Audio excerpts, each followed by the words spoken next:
बिस्मिल्लाहिर्रहमानिर्रहीम। अस्सलामु अलैकुम अज़ीज़ तलबा। इंटरमीडिएट साल दोम के पहले लेक्चर के साथ मैं मोहसिन खलीक आपसे मुखातिब हूँ।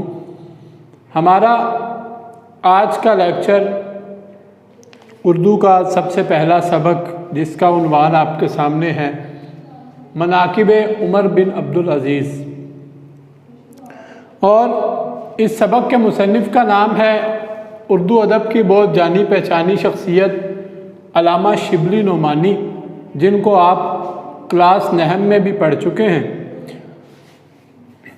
अल्लामा शिबली नोमानी उर्दू अदब के बहुत बड़े नक्काद थे और इंतकाद अदब के हवाले से इनकी दो किताबें, एक शेरुल अजम और मवाज़ना अनीस व दबीर, बहुत अहम हैं।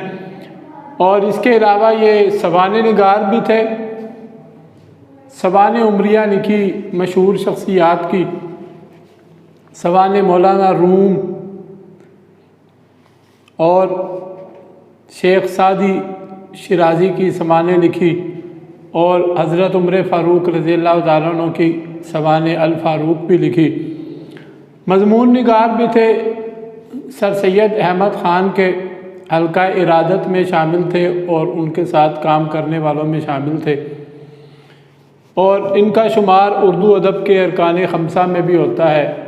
उर्दू अदब के 5 अहम अदीब, जिन्हें उर्दू अदब के सुतून भी कहा जाता है, उनमें अल्लामा शिबली नोमानी का शुमार भी होता है। तो ये अल्लामा शिबली नोमानी का मुख्तसर तारुफ था। इनकी एक मशहूर किताब सीरतुन नबी भी है, जिसे उनके शागिर्द सैयद सुलेमान नदवी ने मुकम्मल किया। इसके अलावा अल्लामा शिबली नोमानी ने इदारे भी कायम किए। अब आगे हम चलते हैं। जिस शख्सियत का इस सबक में ज़िक्र है, हज़रत उमर बिन अब्दुल अज़ीज़, उनकी तरफ उमर बिन अब्दुल अज़ीज़ रज़ी अल्लाह तआला अन्हु का तारुफ हासिल करते हैं। इस बारे में आपको मैं वजाहत के साथ बताऊँगा।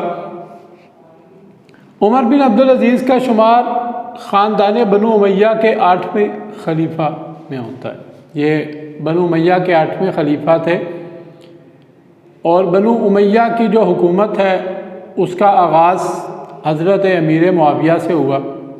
हज़रत अमीर मुआविया ने जब अपने बाद अपने बेटे यज़ीद को नामज़द किया, तो वहाँ से इस्लाम में जो खिलाफत का एक सिलसिला चला आ रहा था, जिनमें 4 खलीफा जो खुलफाए राशिदीन के तौर पर जाने जाते हैं, हज़रत अबू बकर सिद्दीक़, हज़रत उमर फ़ारूक, हज़रत उस्मान, हज़रत अली रिज़वानुल्लाह अलैहिम अजमईन, उनके बाद हज़रत अली रज़ी अल्लाह तआला अन्हु के बाद मुतफ़िक़ा राय से हज़रत इमाम हसन को खलीफा बनाया गया, जिन्होंने उम्मत को मुत्तहिद करने के लिए खिलाफत की कुर्बानी दे दी हज़रत अमीर मुआविया के हक़ में।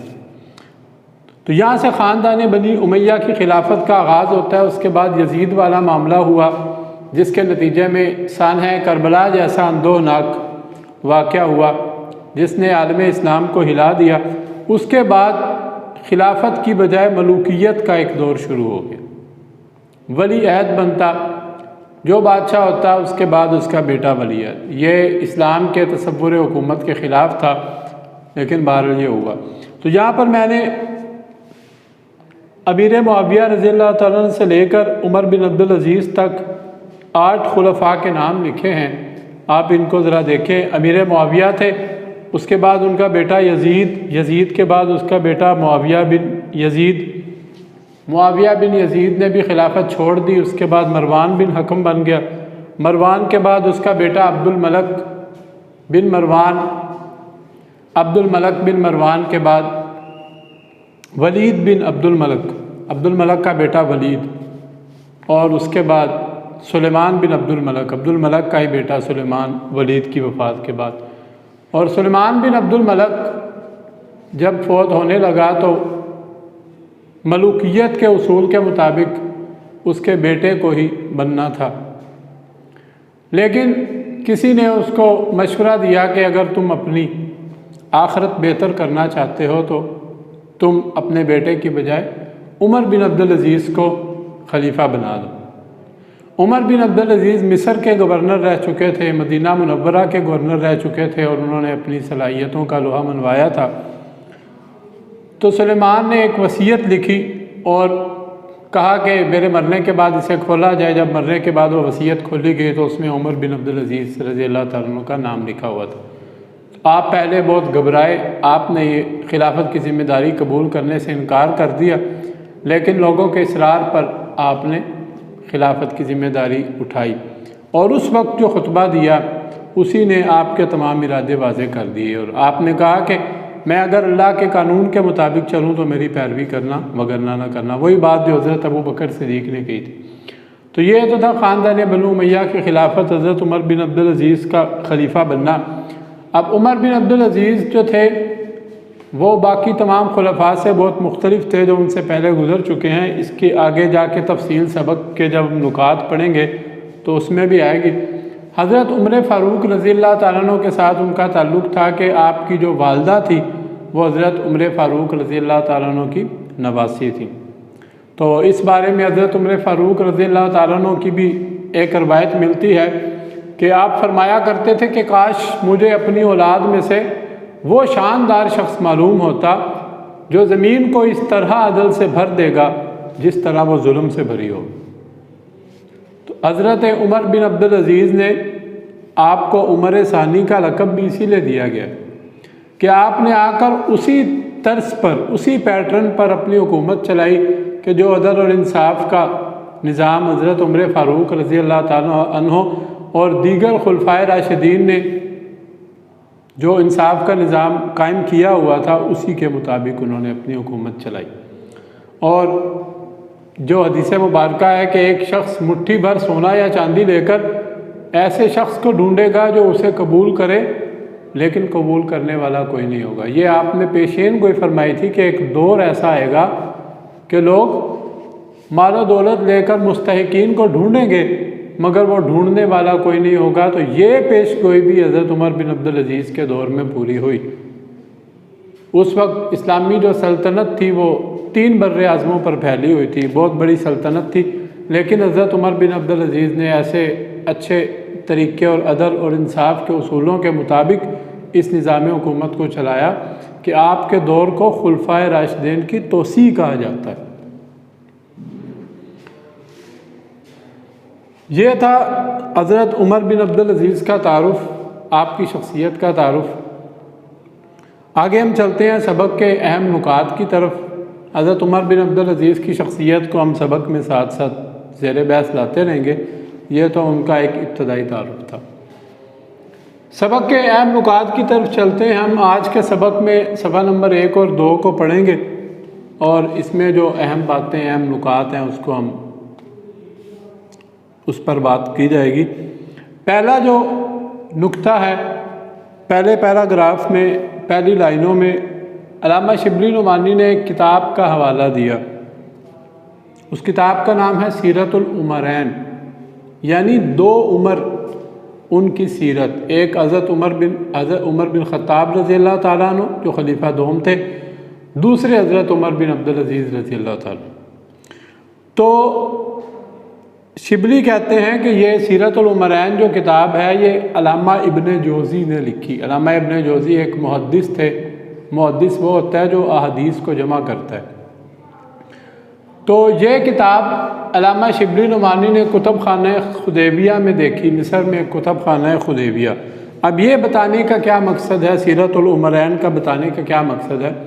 शिबली कहते हैं कि जब मैंने हज़रत उमर फ़ारूक रज़ियल्लाहु तआला अन्हु की किताब अल फ़ारूक जो उनकी सवाने उमरिया लिखी, तो इस किताब में से सीरतुल उमरैन में से उन्होंने काफ़ी मदद ली और मुफीद मालूमात का इंतखाब किया। तो कहते हैं कि अल्लामा इब्ने जोज़ी ने अपनी इस किताब सीरतुल उमरैन में उन बातों का ज़िक्र किया है जिनका ताल्लुक़ अदल और इंसाफ के साथ है। चूँकि हज़रत उमर फ़ारूक रज़ियल्लाहु तआला अन्हु भी अपने अदल के हवाले से बहुत मशहूर थे, तो उमर बिन अब्दुल अज़ीज़ भी अपने अदल के हवाले से बहुत मशहूर थे। तो अब अल्लामा शिबली नुमानी ने वहाँ पर उन चंद वाक़यात को नकल किया। एक बात तो कहते हैं कि उमर बिन अब्दुल अज़ीज़ की शख्सियत में जो अहम बात थी वो गैर मज़हब वालों के साथ उनका तर्ज़ अमल था। गैर मज़हब मुस्लिम सल्तनत में वो लोग जो इस्लाम के अलावा दीगर मज़ाहिब को अख्तियार किए होते हैं, यहूदी, ईसाई, कोई भी हो, वो गैर मज़हब वाले जिन्हें हम अक़लियतें भी कहते हैं, तो अक़लियतों के साथ हज़रत उमर बिन अब्दुल अज़ीज़ का जो तर्ज़ अमल था वो बहुत ही अच्छा था। इस हवाले से वो मज़हब की मुजस्सम तस्वीर थे। इसका क्या मतलब, यानी मज़हब ने अक़लियत के हवाले से, अक़लियतों के हवाले से जो हुकूक मुतय्यन किए हैं और जो रहनुमाई दी है, तो हज़रत उमर बिन अब्दुल अज़ीज़ ने उसको भरपूर तरीके से पूरा करके दिखाया। मुजस्सम तस्वीर थे और मज़हबी हैसियत से उनको उमर सानी का लक़ब दिया गया। ये बात पहले बता चुका हूँ कि हज़रत उमर फ़ारूक रज़ी अल्लाह ताला अन्हु पहले उमर थे, तो आप हज़रत उमर बिन अब्दुल अज़ीज़ को उमर सानी कहा जाता है उनकी हुकूमत की उन्हीं खसूसियात की वजह से जो उन्होंने हज़रत उमर फ़ारूक की तक़लीद में राइज की थी। तो शिबली कहते हैं कि गैर मज़हब वालों के साथ जो इनका तर्ज़ अमल था वो उनकी अपनी शख्सी हालत नहीं थी, बल्कि ये इस्लाम की तालीमात और इस्लाम का तर्ज़ अमल है।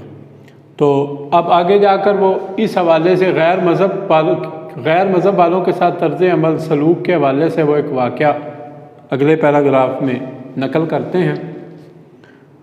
एक दिन उमर बिन अब्दुल अज़ीज़ मसनद खिलाफत पर बैठे थे, तो हिमस का रहने वाला ईसाई आया। उसने आकर वलीद बिन अब्दुल मलक के बेटे अब्बास की शिकायत की। ये वलीद बिन अब्दुल मलक, मैंने आपको बताया, अब्दुल मलक बिन मरवान का बेटा वलीद बिन अब्दुल मलक जो बादशाह था, उसका बेटा था अब्बास। ज़ाहिर बात है ये शाही ख़ानदान था। तो हिमस के ईसाई ने आकर शिकायत की कि अब्बास ने मेरी ज़मीन पर कब्ज़ा किया। अब अमूमन इस तरह होता है कि जब ख़ानदान खिलाफत का कोई शख्स, बल्कि जो तर्ज़ अमल हज़रत उमर बिन अब्दुल अज़ीज़ से पहले चल रहा था वो यही था कि ख़ानदान खिलाफत के लोग लोगों की ज़मीनों पर कब्ज़ा कर लेते थे और उनकी दाद रसी करने वाला कोई नहीं होता था। लेकिन जब हज़रत उमर बिन अब्दुल अज़ीज़ को ईसाई ने आकर शिकायत की तो आपने अब्बास की तरफ देखा, कहा भी बताओ क्या है। तो उसने कहा जी कि मुझे खलीफा वलीद ने, यानी मेरे बाप ने, ये ज़मीन एक जागीर के तौर पर दे और इसकी सनद भी मेरे पास मौजूद है, उसके डॉक्यूमेंट्स भी तैयार करके दिए कि ये ज़मीन तुम्हारी है।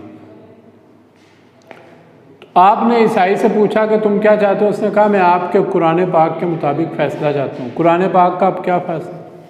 कुरान पाक का यही फ़ैसला है कि ज़मीनें जो हैं वो उनके मालिकों को लौटा दो। कुरान पाक की आयत का तर्जुमा है। और हदीस में है कि जो शख्स किसी की बालिश्त भर ज़मीन पर भी कब्ज़ा करेगा बज़ोर ज़बरदस्ती और बेईमानी करके, उसका हक़ नहीं बनता होगा, किसी की ज़मीन पर कब्ज़ा करेगा, तो क़यामत के दिन अल्लाह ताला सातों ज़मीनों का तोक बनाकर उसके गले में डाल देगा। बहुत सख्त, यानी उसको सज़ा दी जाएगी, बहुत अजाब होगा। किसी का हक़ मारना बहुत बड़ा जुर्म है, बहुत बड़ा जुल्म है। तो उमर बिन अब्दुल अज़ीज़ ने अब्बास से यह कहा कि अल्लाह का जो फ़ैसला है, खुदा की तहरीर तेरे बाप की तहरीर पर मुकद्दम है।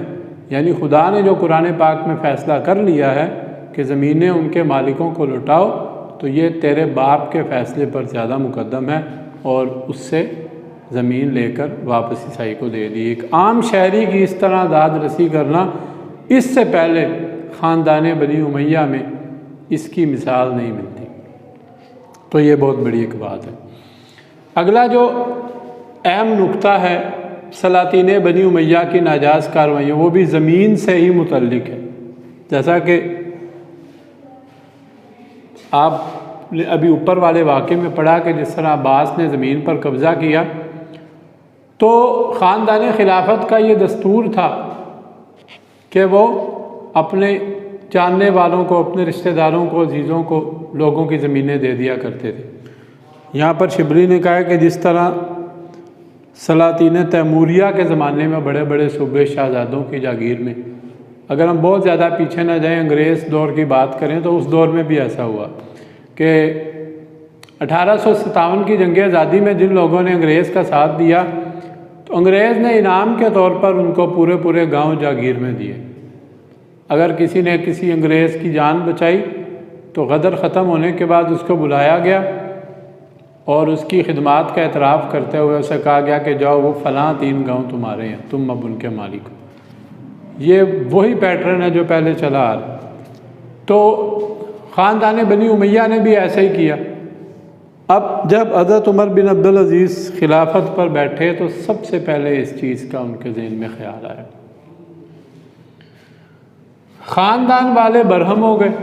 ज़ाहिरी बात है, जो ज़मीनें उनके पास थी उनसे हाथ धो लेना ये कोई आसान बात नहीं थी। उन्होंने बड़ा हंगामा बर्पा किया, बड़े गुस्सा हुए, लेकिन हज़रत उमर बिन अब्दुल अज़ीज़ जो थे उन्होंने कोई परवाह नहीं की। तो उन्होंने अपनी फुफ्फी को, जिनका नाम उम्मे उमर था, उनको सफ़ीर बनाकर भेजा कि आप उमर बिन अब्दुल अज़ीज़ से जाकर हमारी सिफारिश करें कि वो हमसे हमारी ज़मीनें ना छीनें। लेकिन हज़रत उमर बिन अब्दुल अज़ीज़ ने उनकी सिफारिश बिना मानी। जब उन्होंने कहा कि ख़ानदान वाले बगावत कर देंगे आपके ख़िलाफ़, आपकी खिलाफत जाएगी, आपकी बादशाहत जाएगी, तो हज़रत उमर बिन अब्दुल अज़ीज़ ने जवाब दिया कि मैं क़यामत के दिन के सिवा और खुदा के अलावा किसी से भी नहीं डरता। मुझे इस बात का डर है ही नहीं कि मेरी हुकूमत चली जाएगी। मैंने तो इंसाफ करना है, लोगों को उनका हक दिलाना है, और अगर इसमें मैं हुकूमत से हाथ धो बैठता हूँ तो ये कोई बात नहीं। तो वो मायूस होकर चली गई।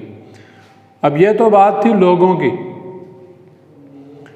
अब उनके अपने कब्ज़े में भी, आपको बता चुका हूँ पहले, वो गवर्नर भी रहे मिस्र के। पहले जो उनका तर्ज़ ज़िंदगी था वो और था। जब खिलाफत संभालने से पहले हज़रत उमर बिन अब्दुल अज़ीज़ का तर्ज़ ज़िंदगी और था, लेकिन जब खिलाफत संभाली, ज़िम्मेदारी का एहसास हुआ, तो उनका जहन भी बदल गया और उन्होंने बड़ी सादगी और किफ़ायत शारी इख्तियार की। तो अब जब उनके पास जो अपने कब्ज़े में ज़मीनें थी, अब उनका भी फ़ैसला करना था, क्योंकि ऐसे इंसाफ तो नहीं होना था कि लोगों की ज़मीनें लेकर दे दी जाती और अपनी ज़मीनें रहने दी जाती।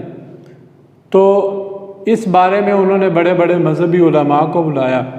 यहाँ पर उलमा के नाम भी लिखे हुए हैं, मखूल, मैमून बिन मेहरान और अबू कलाबा। तो इन उलमा को बुलाया उमर बिन अब्दुल अज़ीज़ ने और उनसे राय ली। अब अमूमन ऐसा होता है कि जो पहले सिलसिला चला आ रहा था कि लोग खलीफा के सामने बोलते नहीं थे, बात नहीं करते थे, डरते थे। लेकिन जब उलमा ने थोड़ा सा दब कर जवाब दिया, सीधी सीधी बात नहीं की, तो उमर बिन अब्दुल अज़ीज़ इस पर नाराज़ हुए। फिर उन्होंने अपने बेटे अब्दुल मलक को बुलाया। बेटे ने क्या कहा कि सब वापस कर दें, नहीं तो आपका शुमार भी ज़ालिमों में से हो। फिर अपने ग़ुलाम से बात की, जिस ग़ुलाम का नाम मज़ाहिम था। तो ग़ुलाम ने कहा कि आप अपने बाल बच्चों की तरफ भी देखें, उनका गुजारा कैसे होगा। और बाल बच्चों की हालत उनकी खिलाफत के दौर में ये थी कि एक दफ़ा हज़रत उमर बिन अब्दुल अज़ीज़ अपने घर आए तो उनकी बेटियों ने अपने मुंह पर दुपट्टे रख लिए। तो उमर बिन अब्दुल अज़ीज़ ने पूछा कि आपको क्या हुआ। तो उन्होंने कहा कि अब्बू जान, हमने आज प्याज से रोटी खाई है, तो हम नहीं चाहते कि हमारे मुंह से प्याज की जो बदबू है वो आपको परेशान करे। आप अंदाज़ा लगाएं खलीफा की ये हालत। और एक दफ़ा हज़रत उमर बिन अब्दुल अज़ीज़ ने, ईद आ रही थी, उनकी अहलिया ने कहा कि बच्चों को कपड़े लेकर देने हैं, तो क्या किया जाए। ज़हन में ये आया कि अगले माह की तनख्वाह पेशगी ले लेते हैं, एडवांस ले लेते हैं। ख़जानची के पास गए, उससे कहा भाई मुझे अगले माह की तनख्वाह पेशगी दे दो। अब ख़जानची भी उनका ही तरबियत याफ्ता था। उसने कहा कि आप मुझे ये लिख कर दे दें कि आप अगले महीने ज़िंदा रहेंगे तो मैं आपको तनख्वाह पेशगी दे देता हूँ। उमर बिन अब्दुल अज़ीज़ वापस आ गए। कहा यह तो मैं लिख कर दे ही नहीं सकता कि मैं अगले महीने ज़िंदा रहूँगा। तो अगर मैं मर गया और मैंने पहले पैसे ले लिए हुए तो मैंने तो काम किया नहीं होगा, वो तो आराम के होंगे। तो इससे अंदाज़ा लगा लें कि ये तकवा, ये किस कदर तकवा था। और उन्होंने जो बैतुल माल था अवामुन नास का, उसको किस तरह उसकी हिफाजत की। तो मज़ाहिब ने कहा कि आपके बाल बच्चों का गुज़र बसर कैसे होगा? फरमाया कि उनका अल्लाह मालिक है। अब मज़ाहिब गया उनके बेटे के पास, अब्दुल मलक के पास, और उससे कहा कि आपके वालिद तमाम ख़ानदानी जागीरों से दस्तबरदार हो रहे हैं, ये तो बड़ा गज़ब हो जाएगा, आप लोग क्या करोगे? और मैंने उन्हें यह राय दी है कि आप ये ना करें। तो बेटे ने क्या जवाब दिया? बेटा भी उमर बिन अब्दुल अज़ीज़ का था। बेटे ने कहा कि तुमने बहुत बुरी राय दी है मेरे बाप को कि ख़ानदानी ज़मीनें ना छोड़ो। उसके बाद उसको साथ लिया और अपने बाप से मिलने चले गए। उमर बिन अब्दुल अज़ीज़ आराम कर रहे थे, तो अब्दुल मलक ने कहा कि खलीफा को जगाएं। पहरेदार ने कहा कि उनको थोड़ी देर के लिए आराम कर लेने, लेकिन अब्दुल मलक ने कहा तुम जाके कहो उनसे। उमर बिन अब्दुल अज़ीज़ ने आवाज़ सुनकर बुला लिया और कहा कि हाँ जी बताएं क्या बात है। तो उन्होंने सारा वाक़या बयान किया कि किस तरह आपके मुलाजिम ने आकर मुझे ये कहा है। तो उमर बिन अब्दुल अज़ीज़ ने कहा अच्छा मैं ज़ोर की नमाज़ पढ़ के ऐलान कर दूँगा कि हम इन तमाम ज़मीनों से दस्तबरदारी इख्तियार कर रहे हैं। तो बेटे ने कहा कि आपको इस बात का यकीन है कि आप ज़ोर तक ज़िंदा रहें? चनाचे अब उठे, लोगों को जमा किया और उनके सामने ये ऐलान किया कि जो जो जागीरें, जो जो ज़मीनें हमें दी गई हैं हमारे ख़ानदान को, हम उनसे दस्तबरदारी इख्तियार करते हैं। और उसके जितने भी संदे थी, उसके जितने भी डॉक्यूमेंट थे, वो सारे कैंची से काट काट कर फेंक दिए। तो ये एक उसूल कायम किया जिस उसूल पर खुलफाए राशिदीन चल रहे थे। जैसे हज़रत उमर फ़ारूक रज़ी अल्लाह ताला अन्हु के बारे में वाक़या है कि एक बार आपकी तबीयत ख़राब हुई और शहद की ज़रूरत पड़ गई। पास नहीं था लेकिन बैतुल माल में मौजूद था। तो लोगों को जमा किया और उनसे पहले इजाज़त तलब की कि अगर आपकी इजाज़त हो तो मैं बैतुल माल से शहद थोड़ा सा ले लूँ। तो आप इसका तकाबुल हमारे आज के दौर से करें।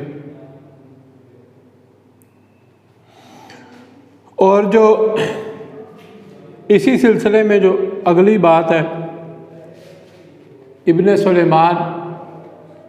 सुलेमान बिन अब्दुल मलक का जो बेटा था, उसके साथ उमर बिन अब्दुल अज़ीज़ को बड़ी मोहब्बत थी।